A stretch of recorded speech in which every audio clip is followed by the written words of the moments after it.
ചൈനയുടെയും പാകിസ്ഥാന്റെയും ആയുധങ്ങൾക്ക് വിപണിയിൽ വലിയ ഡിമാൻഡ് ഇല്ല എന്ന് പലതവണ തെളിയിച്ചിട്ടുള്ള കാര്യമാണ്.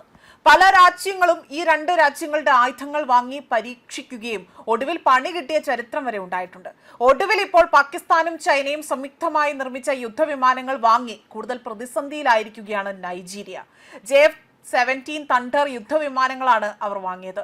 3 യുദ്ധവിമാനങ്ങൾ വാങ്ങിയതിൽ ഒരെണ്ണം മാത്രമായിരുന്നു അവർക്ക് ഉപയോഗിക്കാൻ കഴിഞ്ഞതായി തന്നെയുള്ളത്. മറ്റ് 2 എണ്ണവും പല സാങ്കേതിക തകരാർ കാരണം ഉപയോഗശൂന്യമായി തന്നെ കിടക്കുകയാണ്. ഇതോടുകൂടി തന്നെ ഇരു രാജ്യങ്ങളുടെ മേലുള്ള വിശ്വാസ്യത ഇപ്പോൾ നഷ്ടമായിരിക്കുകയാണ്. കഴിഞ്ഞ വർഷം ഇന്ത്യയുടെ സൈനിക നടപടി ഓപ്പറേഷൻ സിന്ധൂറിൽ ഇന്ത്യയെ തകർക്കാൻ പാകിസ്ഥാൻ സ്വന്തം ആയുധങ്ങൾക്കൊപ്പം തന്നെ ചൈനയുടെ ആയുധങ്ങൾ ഉപയോഗിച്ചിരുന്നു എന്നതാണ്. അതായത് ഇന്ത്യയുമായി ഏറ്റുമുട്ടാനാണ് പാകിസ്ഥാൻ ഈ ആയുധങ്ങൾ ഉപയോഗിച്ചത്. എന്നാൽ ഇന്ത്യയുടെ പ്രതിരോധ ശേഷിക്ക് മുന്നിൽ പിടിച്ചു നിൽക്കാൻ പോലും കഴിയാത്ത വിധത്തിൽ തകർത്ത് തരിപ്പണമാക്കുകയായിരുന്നു ഉണ്ടായത്. അതേസമയം ചൈനയും പാകിസ്ഥാനും സംയുക്തമായി വികസിപ്പിച്ച J-17 തണ്ടർ യുദ്ധവിമാനങ്ങളാണ് നൈജീരിയ വാങ്ങിയത്. വാങ്ങിയ 3 യുദ്ധവിമാനങ്ങളും അതിൽ ഒരെണ്ണം മാത്രമാണ് അവർക്ക് ഉപയോഗിക്കാൻ സാധിച്ചത്.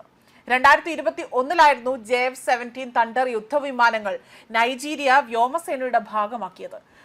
അതേപോലെ തന്നെ വിമാനത്തിന്റെ റഡാർ സംവിധാനത്തിൽ പോലും അവിടെ എവിയോണിക്സിലും നിരന്തരം പ്രശ്നങ്ങൾ അവിടെ രൂക്ഷമായി തന്നെ പൊട്ടിപ്പുറപ്പെടുകയായിരുന്നു. ആക്രമണ ലക്ഷ്യങ്ങൾ കണ്ടെത്താനുള്ള ശേഷിയും കൃത്യതയും ഈ വലിയ തോതിൽ ഇതിനെ ബാധിക്കുന്നതായി തന്നെ പറയുന്നു. കൂടാതെ തന്നെ വിമാനത്തിന്റെ പ്രവർത്തനങ്ങളെ നിയന്ത്രിക്കുന്ന സോഫ്റ്റ്വെയറുകളിൽ തകരാറുള്ളതായും തന്നെ ആരോപണമുണ്ട്. വെറും 3 വിമാനങ്ങൾ മാത്രമുള്ള ചെറിയൊരു വ്യൂഹത്തെ അത് പാലിക്കുന്നത് തന്നെ ഇപ്പോൾ അല്ലെങ്കിൽ പരിപാലിക്കുന്നത് തന്നെ ഇപ്പോൾ നൈജീരിയക്ക് വലിയ ബാധ്യതയായി മാറുകയാണ്. വിമാനങ്ങൾ തമ്മിൽ വിവരങ്ങൾ കൈമാറാൻ ഉപയോഗിക്കുന്ന ലിങ്ക് 17 എന്ന ഡാറ്റ ലിങ്ക് സംവിധാനത്തിന് വേഗത കുറയ്ക്കുന്നതിനാൽ തന്നെ മറ്റു യുദ്ധവിമാനങ്ങളെയോ അല്ലെങ്കിൽ കമാൻഡ് സെന്ററുകളുമായോ തത്സമയ ആശയവിനിമയവും ഇതിന് സാധിക്കുന്നില്ല. സ്പെയർ പാർട്സുകളുടെ ലഭ്യത കുറവും അറ്റകുറ്റപ്പണികളും വൈകാൻ ഇതിന് കാരണമായിട്ടുണ്ട്. മാത്രമല്ല വിമാനത്തിന്റെ എയർ ഫ്രെയിമിലും എഞ്ചിനിലും എല്ലാം തന്നെ പ്രശ്നങ്ങൾ രൂക്ഷമാകുന്നു. വിമാനത്തിന്റെ എയർ ഫ്രെയിമിലും ചിറകുകൾക്ക് താഴെ ആയുധങ്ങൾ ഘടിപ്പിക്കുന്ന ഭാഗങ്ങളിലും വിള്ളലുകൾ രൂപപ്പെട്ടിട്ടുണ്ട്.